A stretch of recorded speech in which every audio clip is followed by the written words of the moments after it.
In this video, you're going to see the future.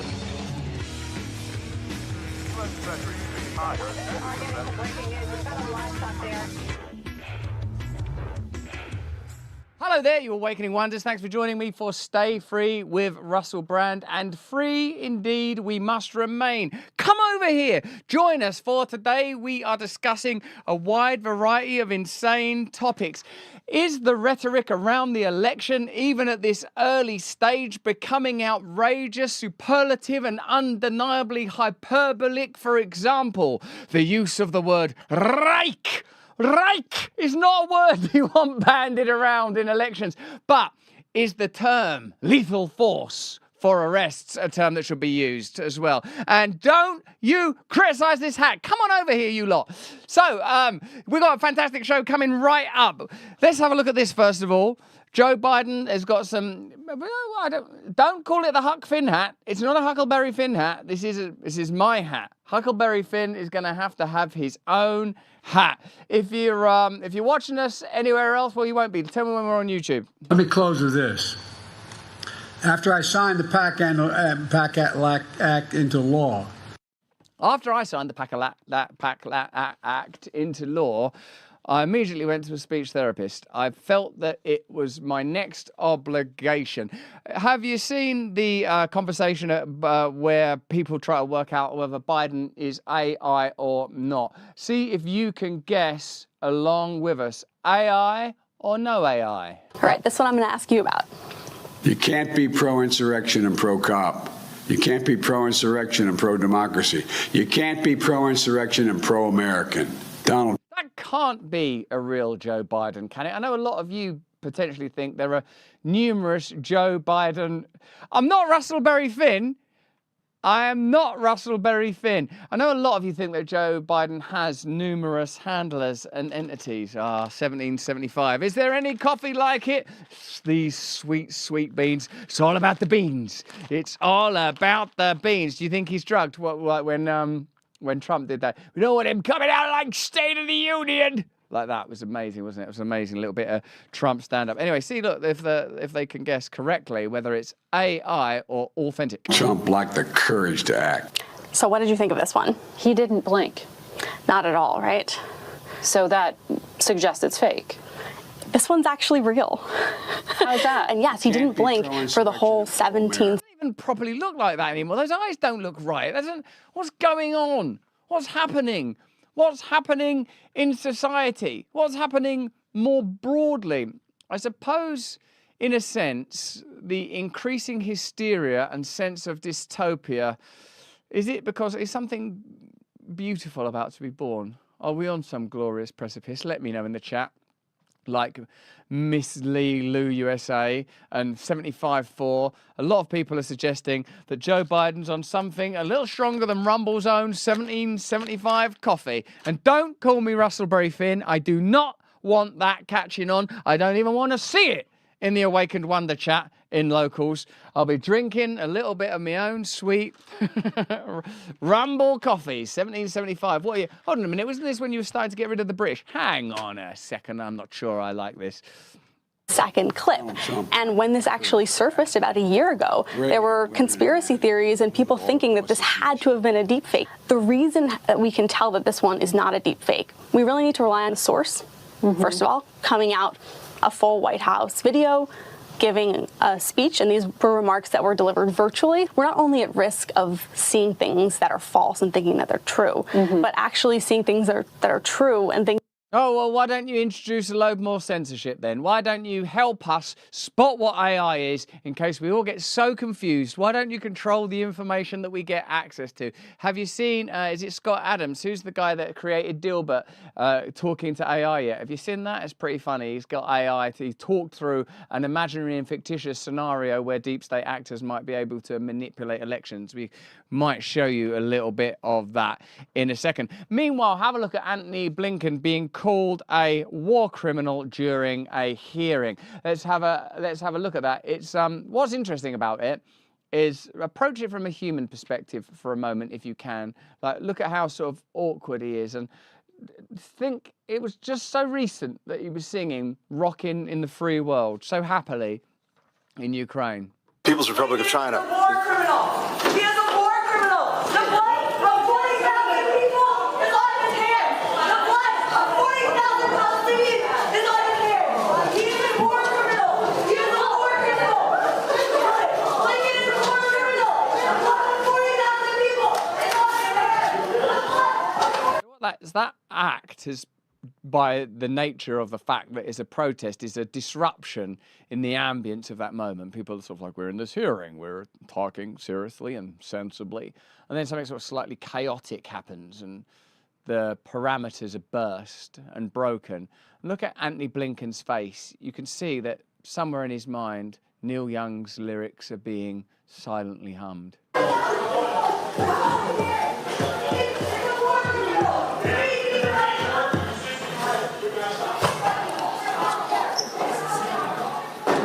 Mr. Secretary, you may continue. I came here in good faith for a Senate Foreign Relations Committee hearing, and now I have to be confronted with this. Keep on rocking in the free world. People's Republic of China is pursuing military, economic, and geopolitical preeminence, challenging our vision for a free, open, secure, and prosperous international order. Just trying to carry on with the business of legalistic, bureaucratic linguistics, masking the peculiar agenda of the nation. And, you know, in a minute when we're talking about like the use of incendiary language, the extraordinary appearance of the word Reich in a piece of non-sanctioned and non-official piece of Trump online election material or propaganda, call it what you want, but it didn't come out of the Trump camp or the Trump Mein Kampf, as people might be saying now. It's like sort of made by someone who's like a Trump fan, I guess, but it's been really leaped on by the legacy media. You'll enjoy that. Here's Lindsey Graham. It's kind of reflecting on what the ICC's attempt to arrest Netanyahu and Hamas leaders might mean for the US, and it doesn't go down well. And what you're starting to experience, I think, is the breakdown of consensus, even within the kind of very limited spaces of institutional power. So we, hopefully, together will find a way to register our displeasure with the ICC, because if they'll do this to Israel, we're next. This group tried to come after our soldiers. Yeah, you can clap off. He doesn't like that. He doesn't like that. Like that. If this international criminal court start arresting all war criminals, why, nobody's going to be safe. Tony Blair, George W. Bush, Barack Obama, all of our finest war criminals, our treasured and cherished war criminals. They're not the monkeys. We don't need to protect them. He don't like the sort of sarcastic round of applause either, does he? Oh, you want to. They tried to come after our soldiers in Afghanistan, but reason prevailed.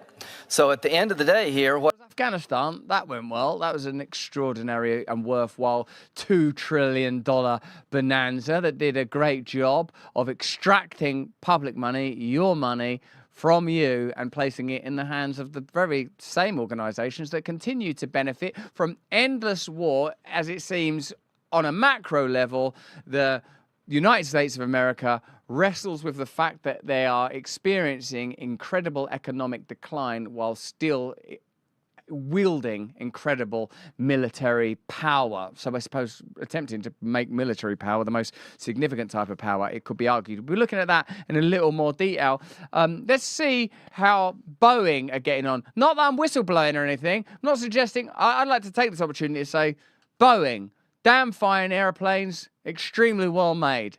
Every airplane is likely to at some point experience the occasional mishap. Don't you go judging Boeing now. A case of Boeing, an airline, again, is now in trouble. A terrifying situation on board a Singapore Airlines flight this morning. New video from inside the Singapore Airlines plane hit by severe turbulence this morning. Rescue teams carrying out the injured on backboards, loading them into ambulances. Oxygen masks dangling. A lot of those people, to be fair, did get injured after they complained. This airplane, is it made by Boeing? It's not working. Shut your mouth. One person sadly died. That person was extremely vocal about Boeing. From the ceiling, this dent on an overhead bin. One man on board says anyone not wearing a seatbelt was launched immediately. some people's heads denting bins, others cracking parts of the ceiling. Singapore Airlines says one person was killed, 30 injured, the majority having to be hospitalized. The airline is blaming severe turbulence. Severe turbulence across the entire culture. It's understandable that political figures such as Antony Blinken, who by virtue, odd word to use really, of their position, necessarily participate in geopolitical matters and military endeavours funded by you that have an extraordinary, almost incalculable human and spiritual cost. But isn't it odd that someone like Jerry Seinfeld, who in a sense, like, he's a person I admire very much as a comedian, was almost celebrated for his ability to find within the trivial and the mundane points worthy of reflection and contemplation. Think about what Jeremy Seinfeld represented in the 90s. And now, because he's a Jewish man, and I think, as I've said before, whatever our individual opinions are on geopolitical matters, unless we are willing to accept the fact that other people have different views, I don't see how we're ever going to move forward or find new perspectives, i.e. we have to respect everyone's free speech. And the idea that Jerry Seinfeld has become a controversial figure is an indicator, isn't it, of how far the world has travelled and where we are now, what a contentious and volatile culture we live in, where not only like a foreign minister experiences like protest. Did I say Jeremy Seinfeld? Yeah, I say that sometimes. It's one of my little autistic little clicks there, one of my little tells. Anyway, Jerome, yeah, it is Jerome. Jerry Seinfeld. Did I say Jeremy Seinfeld? I really like Seinfeld.